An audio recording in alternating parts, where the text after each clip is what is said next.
আমি আমি আমি কোথাও থেকে টাকা পাইনি, শুধু চ্যানেলাই থেকে টাকা পাইছি। সেই টাকাটুকু আমি এতিমদের দিয়ে দিছি, এটা সবাই জানে। আচ্ছা, এটার কারণ কি আসলে? তখন আপনি 4 লাখ টাকা পাইছি। হয় দুইটা জিনিস পাইতাম, হয়তো টাকা পেতাম, আর না হলে আমি সুপারস্টার হইতাম, এরকম কিছু আর কি। তো আমি দুইটার একটাও পাই নাই, তবে আমাকে মানুষ সম্মান করছে। আমার অনেকগুলো মুভির অফার আসছে।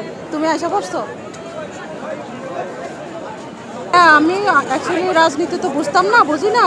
তো আমাকে প্রত্যেকটা সেকশন থেকেই আমার আমার জায়গা থেকে তো আমি যা যা রুলস ছিল সরকারিভাবে বা ফিল্মের মানে এফডিসিতে যা যা রুল ছিল সবই মেনটেন করছি, বাট আমারটা মেনটেন করা হয় না।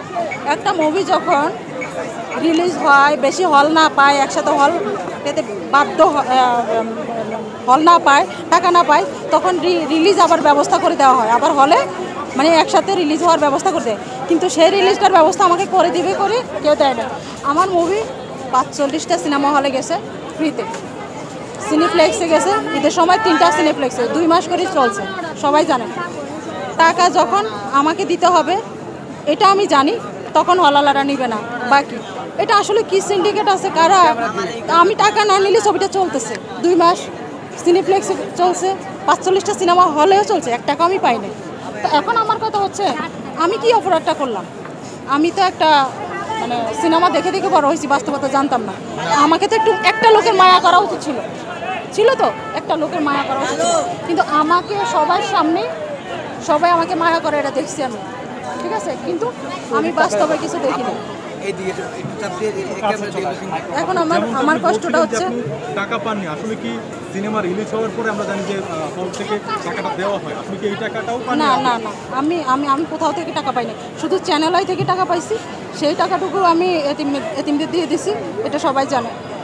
আচ্ছা, এটার কারণ কি আসলে? তখন আপনি 4 লাখ টাকা পাইছি। কোন কোন বাধার সম্মুখীন হয়েছিলেন?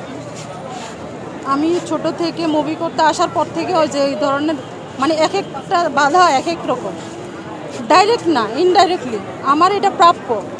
হ্যাঁ, আমার এটা প্রাপ্য, কিন্তু আমি পাচ্ছি না। কেন পাচ্ছি না তার উত্তর আমি জানি না, আমাকে কেউ গোপনীয়তা বলবেও না। শুধু একটাই কথা বলে যে তুমি ফিল্মিক হও। আমি আর ফিল্মিক কী হব?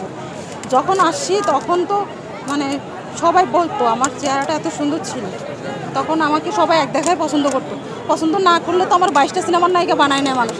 আমি তো ওই সিনেমাগুলো রিলিজ হয় না বিদায় আমি নায়িকা হইতে পারি না বিদায় আমি বিষ খাওয়ার পরে আইসিইউতে যাওয়ার পরে বাবার জমি বিক্রি করে তারপরে মুভি বানাইছি, তারপরে মুভি রিলিজ দিছি। আমাকে যদি মানুষ পছন্দই না করতো তাহলে তো ওই 22টা সিনেমা নিত না আমার।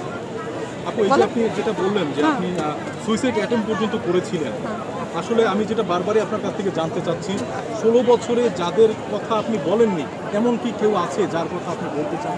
যে লোকটা আপনাকে আপনার এই যে একের পর এক সিনেমা করছেন সেগুলোও আলোর মুখ দেখতে দেয়নি, প্লাস হচ্ছে আপনি যেটা নিজে প্রডিউস করলেন এবং সমস্ত আপনার যত জমানো টাকা ছিল যেটা আপনার জমি বিক্রি করে যেটা মানে রাজনৈতিক ক্ষমতা বলে কেউ হয়তো বা কোনো রাজনৈতিক